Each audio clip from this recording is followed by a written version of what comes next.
Jean 14, verset 16. Oui. Et moi, je prierai le Père. Je prierai le Père. Et vous donnera un autre consolateur. Il vous donnera un autre consolateur. Afin qu'il demeure éternellement avec vous. Merci.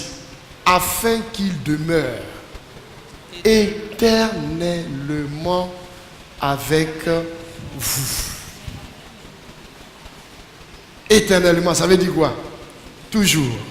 Ça veut dire quoi? Toujours. Alors, parce que je ne suis pas venu à l'église aujourd'hui, donc le Saint-Esprit n'est plus avec moi. Parce que j'ai eu à me quereller avec mon frère, le Saint-Esprit n'est plus avec moi. Ça, c'est la religion. Alléluia. Il demeure éternellement.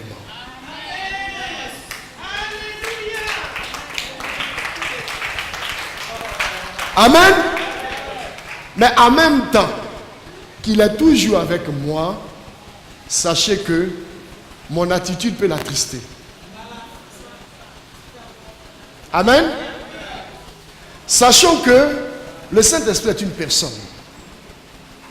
Dieu. Et en tant que personne, le Saint-Esprit a des sentiments. Le Saint-Esprit a des émotions. Le Saint-Esprit parle. Le Saint-Esprit peut être attristé. Dès lors, il est là, mais je l'appelle, il ne me répond pas parce qu'il n'est pas content.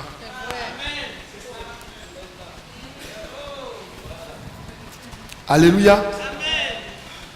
Alléluia. C'est pas qu'il est sorti, il est parti. Il est là, mais il attend qu'on se réconcilie. Alléluia.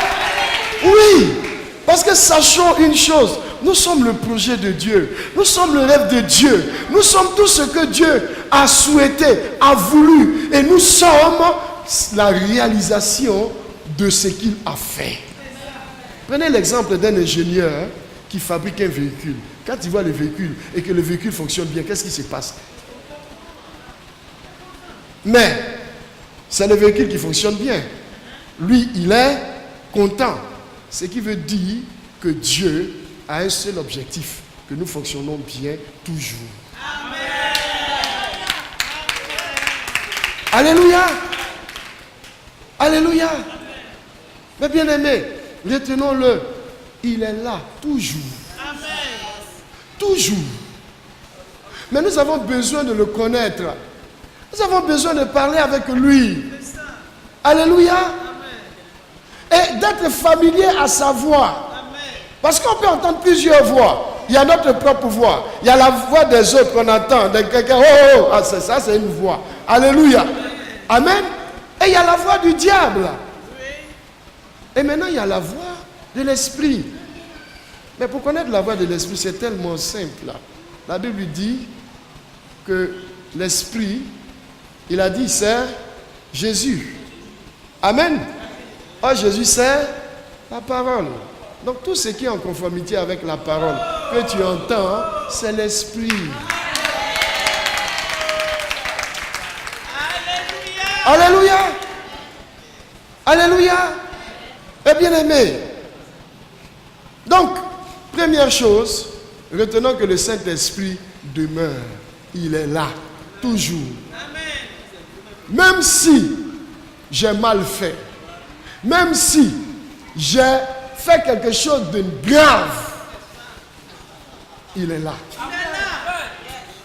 La seule chose qu'il attend, c'est que je me réconcilie avec lui. Et si je suis vraiment un enfant de Dieu, je suis né de Dieu, j'ai fait ce qui est mal, je ne serai pas en paix. Je vais chercher à fléchir les genoux et puis me réconcilier avec mon Père. Alléluia. Aussi simple. Et quand j'ai fini, je me lève, c'est terminé. C'est terminé. Si tu entends encore une voix te dire, hey, toi là, tu penses que ce que tu as fait hier là, tu crois qu'avec ça, Dieu va dire, shut up.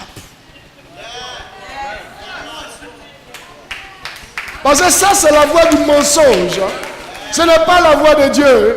Dieu n'est pas rancunier. La Bible dit que Il est celui qui efface nos péchés. Alléluia. Il les efface.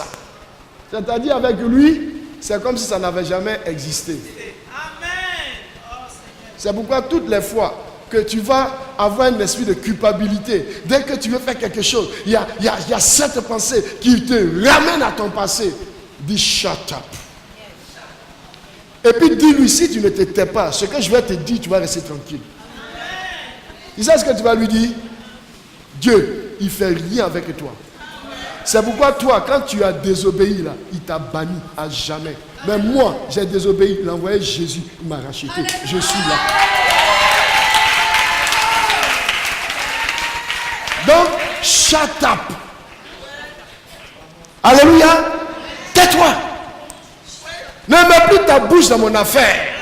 Le Seigneur Jésus a dit que même si le serviteur tombe, quel est ton problème? C'est entre son maître et lui. Et d'ailleurs, le maître va le relever. On est là, on passe tout notre temps à parler de péché, à parler de condamnation, à parler de jugement. Mais bien aimé, ce n'est pas l'évangile. L'évangile, c'est bonne nouvelle. Tu ne peux pas venir m'annoncer la condamnation et puis dire que tu m'annonces l'évangile. C'est faux. Alléluia. Au lieu de prêcher le péché aux gens, il faut leur annoncer la bonne nouvelle de Jésus qui les a délivrés du péché et de la réalité de ce qu'il a fait afin que le péché ne domine plus sur eux. À partir de cet instant, la personne va recevoir la nouvelle que tu lui apportes. Parce que c'est vraiment une bonne nouvelle. Est-ce qu'on peut acclamer le Seigneur?